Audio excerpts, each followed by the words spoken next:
రోజు కశ్మీర్లో జరిగిన దమనకాండని వ్యతిరేకిస్తూ భారతీయ జనతా పార్టీ రాష్ట్ర శాఖ పిలుపు మేరకు వెలిగొండ మండల శాఖ ఆధ్వర్యంలో ఈరోజు రాస్తారోకో జరుపుతూ ఆ విషయాన్ని ఖండించడం జరుగుతుంది. ఇంత దహనకాండ జరిగినా ఇప్పటివరకు హిందువుల పక్షాన ఎన్నేళ్ళైనా కొట్లాడుతుంది, ప్రాణాలు తెగించైనా కొట్లాడుతుంది. మీరు అనుకోకండి ఎవరున్నారు ఏమున్నది 4 రోజులు స్టేట్మెంట్లు ఇస్తారు పోతారని, అది జరిగే పని కాదు. ఇవాళ భారతదేశాన్ని 11 ఏళ్లలో మీరు ఏం చేస్తున్నారో మా మోడీ లేకుంటే, ఇవాళ మోదీ గారు ఉన్నారు కాబట్టి మేము ఈ రకంగా ఉన్నాం. మమ్మల్ని మీరు ఏదో రకంగా చిన్న చూపు చూస్తున్నారు. మీరు మొఘలుల రాజ్యం తేలేరు, నిజాం రాజ్యం తేలేరు. భారతీయ జనతా పార్టీ మోదీ రాజ్యమే ఉంటుంది. అంబేద్కర్ గారు రచించిన రాజ్యాంగాన్ని ఖచ్చితంగా అమలు చేయడానికి మోదీ గారు కంకణం కట్టుకున్నారు, అమిత్ షా గారు కంకణం కట్టుకున్నారు. ఈ విషయం మీరు గమనించాలని ఈ సందర్భంగా నేను మనవి చేస్తున్నా.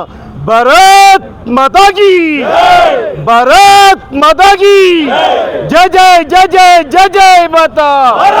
మీద ట్రెక్కింగ్ పోయిన అమాయక హిందువుల పైన మతోన్మాద టెర్రరిస్టులు అతి కిరాతంగా వాళ్ళను పాయింట్ బ్లాంక్లో పెట్టి కాల్చి, వాళ్ళు హిందువులా అని అడిగి మరి వాళ్ళని కాల్చేయడం ఇది మేము తీవ్రంగా ఖండిస్తున్నాం.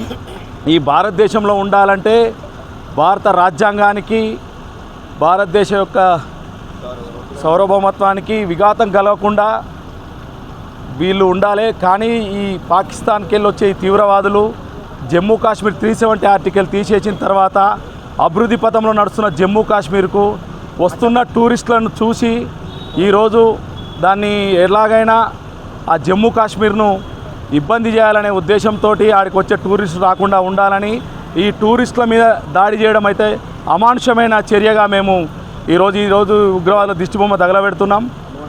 భారత్ మాతాకి జై. 370 ఆర్టికల్ని రద్దు చేసి జమ్మూ కాశ్మీర్ ప్రాంతాన్ని అభివృద్ధి పథంలో నడిపించడానికి, హిమగిరి ప్రాంతంగా చాటి చెప్పడానికి ప్రపంచ దేశాల నుంచి దేశ నలుమూలల నుంచి కూడా పర్యాటకులు అక్కడికి విచ్చేసి పర్యాటక కేంద్రంగా అభివృద్ధి చెందుతున్నటువంటి రోజుల్లో ఈనాడు విదేశాల నుండి భారతదేశంలో వివిధ ప్రాంతాల నుంచి, వివిధ రాష్ట్రాల నుంచి ప్రత్యేకమైనటువంటి టూరిస్టు ప్రాంతంగా ఎదిగినటువంటి జమ్మూ కాశ్మీర్ని సందర్శించడానికి వెళ్ళినటువంటి హిమగిరి ప్రాంతం అది.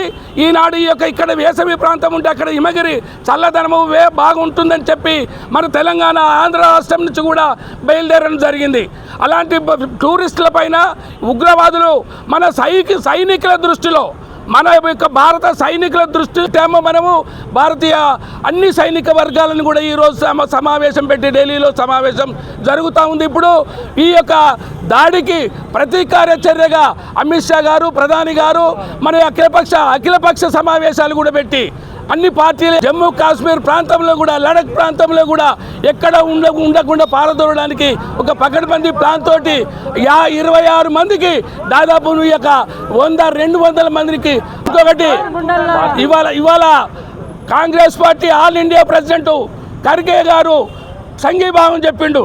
ఈ రోజు జాతి కోసం పనిచేసే వాళ్ళందరూ కూడా ముందుకు వచ్చినందుకు ధన్యవాదాలు తెలియజేస్తూ ఖబర్దార్ ఖబర్దార్ ఖబర్దార్ ఖబర్దార్, ఉగ్రవాదం నశించాలి.